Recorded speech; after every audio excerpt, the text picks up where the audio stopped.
Hello, everyone, and thank you for joining me today.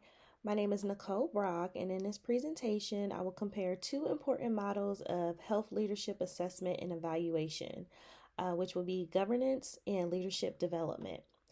We'll explore how these models are used to measure leadership effectiveness in healthcare settings, how metrics are captured for each, and which model would be the most appropriate depending on the organizational context.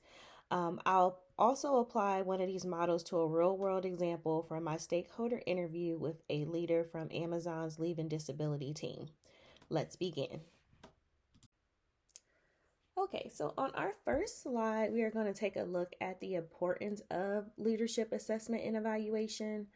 Health leadership assessment and evaluation are essential for maintaining high standards in care delivery and operational efficiency. By assessing leadership, organizations can ensure that leaders are aligned with strategic goals, continuously improving and fostering a healthy workspace culture. It also provides insight into where the support or training may be needed within that organization as well. So, the first model that we are going to discuss is the government's leadership assessment. So, the government's model evaluates leadership from the top down, focusing on how governing boards and executive teams oversee a healthcare organization. It includes assessing how well leaders manage risk, uphold ethical standards, and meet regulatory requirements.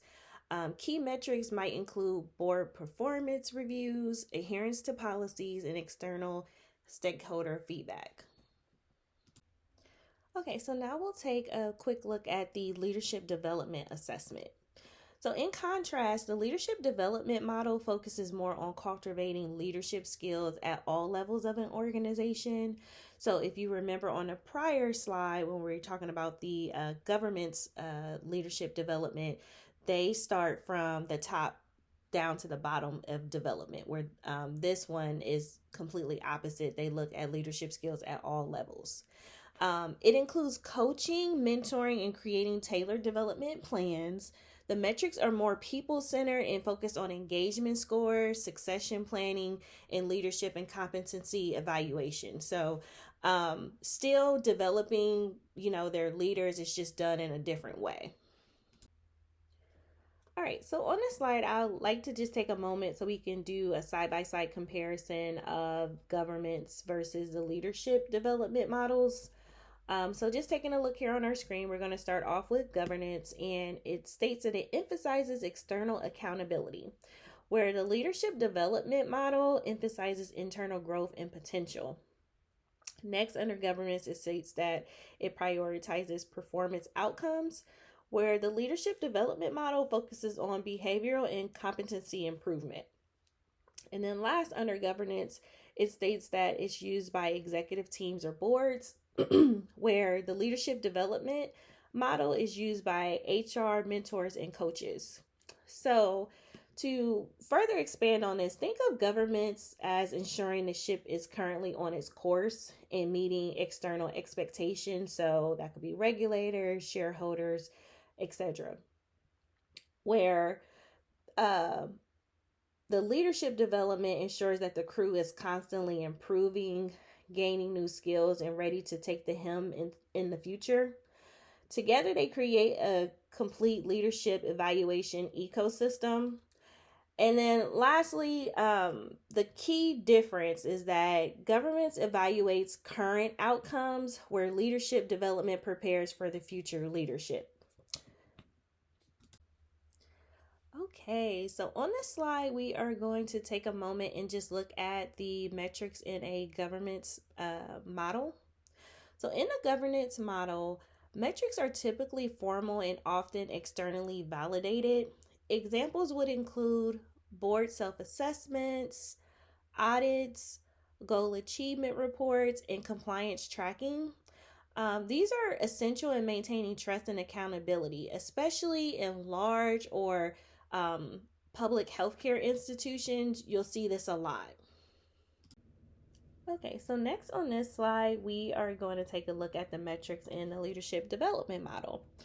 So, in the leadership development model, data is captured through tools like 360-degree reviews, engagement surveys, and tracking leadership progression. These metrics are often used internally to foster growth, evaluate the success of coaching programs, and to identify high potential individuals. Okay, so we are almost at the end of this presentation for today. But before I close out, I did just want to provide you all with a real world application. And for this example, I'll be using the leadership development model. And why I believe that it's the best fit for Amazon's Leave and Disability organization.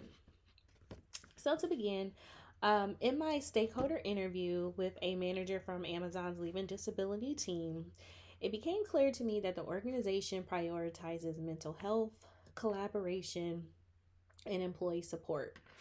For this type of environment, the leadership development model is the best fit.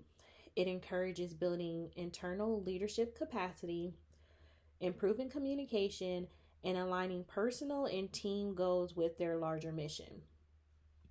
Additionally, the leadership model aligns with the needs of Amazon's Leave and Disability Department because leaders must be emotionally intelligent, flexible, and responsive to concerns.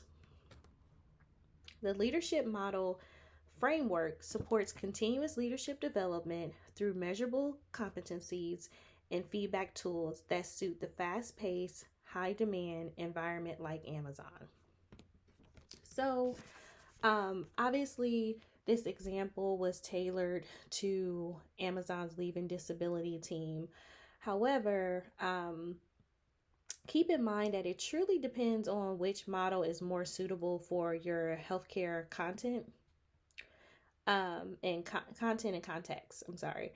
So, for example, if it is a hospital or a clinic or a nonprofit, that's going to determine which model you would use and or a combination of the two. So it doesn't have to just be one or the other. Remembering that governance is, better for system-wide accountability and transparency, where on the other hand, the leadership development model is better for growing resilience and adaptable leaders. So again, both are really good tools to use within your organization. It just really depends on what's more suitable on your depending on your organizational type. All right, so we have reached the end of today's presentation. Before we close, I would like to just briefly summarize some of the high-level items that we discussed today. So let's get started. So to conclude, while both leadership models serve essential functions, their application depends on the specific goal of the healthcare organization. Governments focuses on what leaders do in alignment with strategic goals, while leadership development focuses on who leaders are becoming. In fast-paced, human-centered environments like Amazon's disability and leave services, leadership development becomes a vital tool for equipping staff to meet challenges empathetically and sustainably. To ensure lasting success, leaders must evaluate not only on outcomes, but on growth they enable and inspire. So to summarize, both models serve essential but different purposes. Governance is key for top-level oversight and external accountability, while leadership development drives personal growth and internal cohesiveness. The best model truly depends on the organizational size, culture, and leadership goals. However, often a hybrid approach works best. All right, everyone. So this wraps up the presentation for today. I want to thank you all for allowing me to present these leadership models to you. I am available if you have any questions or concerns, but if not, I will also be forwarding a copy of today's presentation to everyone as a reference, along with my contact information, should you think of any questions or concerns at a later time. I hope this presentation provided some insight to some leadership skills that are available to you and your organization. And again, I just thank you all for allowing me to present this to you. Have a great rest of your day. Bye.